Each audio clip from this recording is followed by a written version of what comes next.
In this video, we're going to look at how we can take into account a person's needs and tolerance levels by using two simple tools. In doing so, we can aim to address someone's immediate support needs during a time when a person might be feeling distressed as they approach a service for help. Firstly, let's look at Maslow's hierarchy of needs.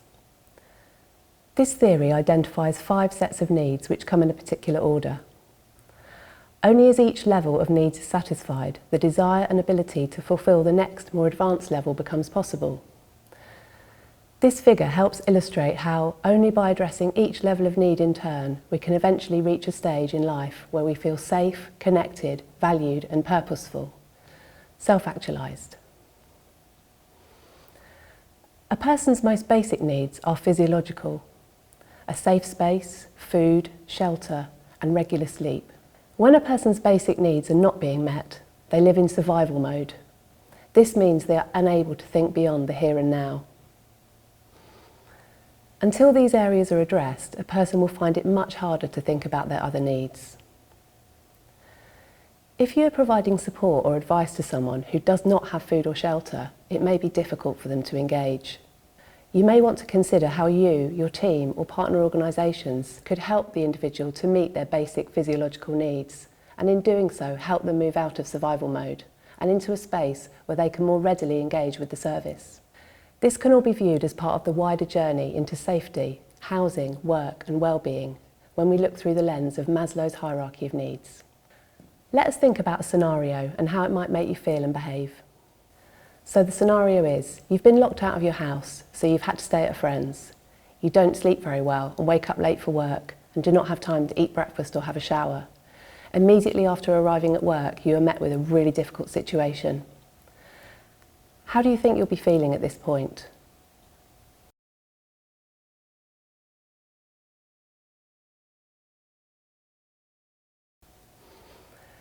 In this moment, you may feel quite stressed and have less capacity than usual to respond to a challenging situation due to some of your basic needs not being met. This scenario provides some insight into how even a temporary situation of not having one's basic needs met could cause stress and reduce one's ability to respond to a challenging situation. For some people, this is a regular and familiar experience. We can see how this could cause the person to have high levels of stress and experience conflict with others around them. Understanding this can give us greater insight into how to adapt our approach to supporting people. Understanding what basic needs of theirs have not been met can help us to adapt our offer of support. Now, let's move on to our second tool, the window of tolerance. The window of tolerance is a term used to describe the zone of arousal in which a person is able to function most effectively. When people are within this zone, they are typically able to readily receive, process and integrate information and otherwise respond to the demands of everyday life without too much difficulty. This is the ideal zone for someone to both deliver and receive support.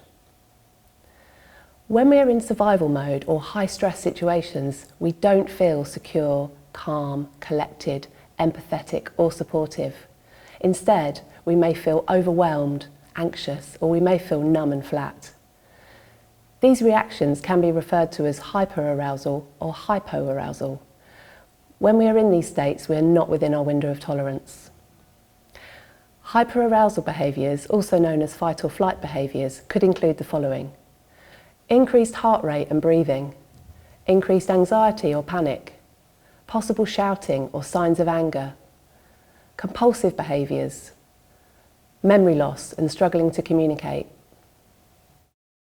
Hypoarousal behaviours, also known as freeze behaviours, could include the following: slowing of heart rate and breathing, being switched off and unable to concentrate, disassociation, disinterest, avoidance and wanting to hide from others.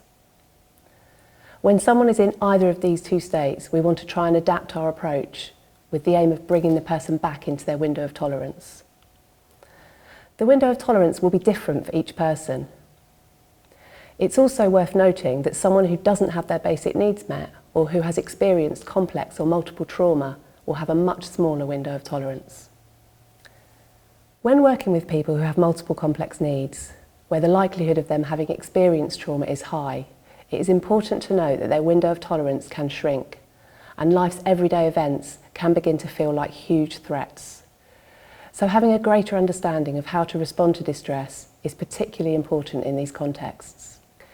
In the next video, we'll look at different ways of understanding behaviour as communication and how we can help support others to stay within their window of tolerance.